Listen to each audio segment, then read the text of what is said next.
सीताराम। श्री दादा ठिनठिनपाल महाराज की जय। एक समय की बात है, रात का समय था। बरेला लोक सागर तालाब से लगा हुआ बिहारी चौक एक मोहल्ला है। बहुत कड़ाकेदार ठंड पड़ रही थी। मोहल्ले के लोग आग ताप रहे थे, जिसमें स्वर्गीय श्री अच्छेलाल जी पटेल, स्वर्गीय श्री रामदास जी पटेल, स्वर्गीय श्री कुंजीलाल जी उपाध्याय और अन्य साथी मोहल्ले में बैठकर आग ताप रहे थे। बहुत कड़ाकेदार ठंड थी। लोक सागर तालाब की तरफ से दादाजी घूमते घामते चले आ रहे थे।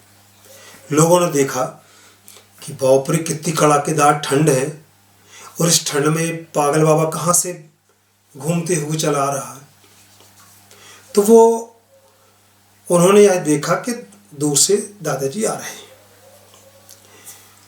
उसके पहले मोहल्ले में ही एक कुत्ता मर गया था, मरा पड़ा हुआ था। तो वो चर्चा कर रहे थे तीनों आपस में, पटेल और उपाध्याय जी, के सफाई कर्मचारी को बुलाकर इस कुत्ते को फेंकवाना है। ये सब चर्चा कर रहे थे और दादाजी को उन्होंने आते देखा। कड़ाकेदार ठंड थी, कोई कपड़े पहने नहीं हुए थे, बड़े अचंभे में पड़ गए। तो क्या देखते हैं कि दादाजी कुत्ते के पास जाकर खड़े होकर न जाने क्या बोल रहे हैं और अपने पैर से, दाहिने पैर से, अंगूठे से उसको हिला रहे हैं कुत्ते को, और बोल रहे हैं कि क्यों सो रहा है, बहुत देर से सो रहा है, क्या सोता ही रहेगा क्या, उठ खड़ा हो, उठ खड़ा हो, ऐसा बोल रहे हैं। और वह कुत्ता नहीं उठता है ऐसा बोलने पर।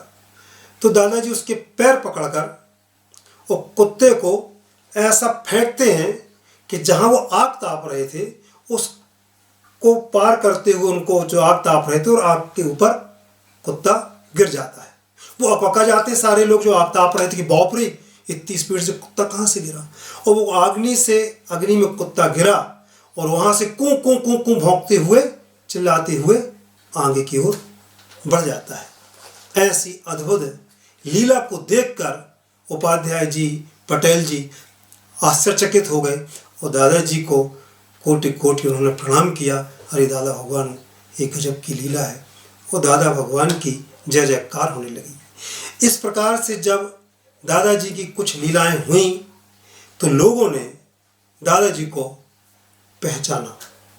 अभी तक भी दादाजी को कई लोग नहीं पहचान पाए थे, कई लोग पहचान गए थे, और जिन्होंने पहचान लिया था, जिन्होंने पहचान लिया, दादाजी की कृपा उनके ऊपर हुई और उनका आशीर्वाद आज भी 3-3, 4-4 पीढ़ी तक दादाजी का आशीर्वाद चल रहा है। और जो दादाजी को बरेला लेके आए थे तो वो रोड के किनारे ऐसे दुकान लगाते थे। पहले बहुत ज़्यादा शटर और मार्केट इतना नहीं था, बरेला काफ़ी छोटा था, कस्बा बोलते थे बरेला को। आज तो नगर परिषद है, बहुत बड़ा रूप है, सिटी जैसे माहौल है बरेला का। तो वो ऐसे डिब्बों में, टोकनी में, कंसरों में अपने सामान रखकर बेचते थे। चेतराम साहब, वो घूमते घूमते उनकी दुकान पर दादाजी पहुंच जाते थे। तो चेतराम जी उनको कहीं गुड़, चना, मूंगफली बड़े प्यार से दादाजी को दे देते थे खाने के लिए, खा लेते थे। काफ़ी देर तक दादाजी बैठे रहे। बैठे बैठे उन्हीं की दुकान पर दादाजी ने लघु शंका कर ली, पेशाब कर ली। और वो पेशाब ऐसी लंबी ढेर सारी बह गई, यानी कोई देखे तो ऐसा लग रहा था कि लोटा 2 लोटा किसी ने पानी डाल दिया। और खड़े हो गए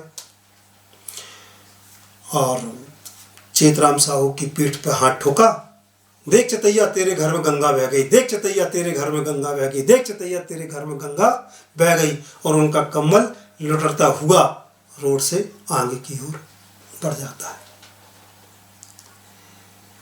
उसका वो दिन जिस दिन दादाजी ने पेशाब की और आज का दिन, यानी ये 1932-33 की बात है और आज 2020 चल रहा है।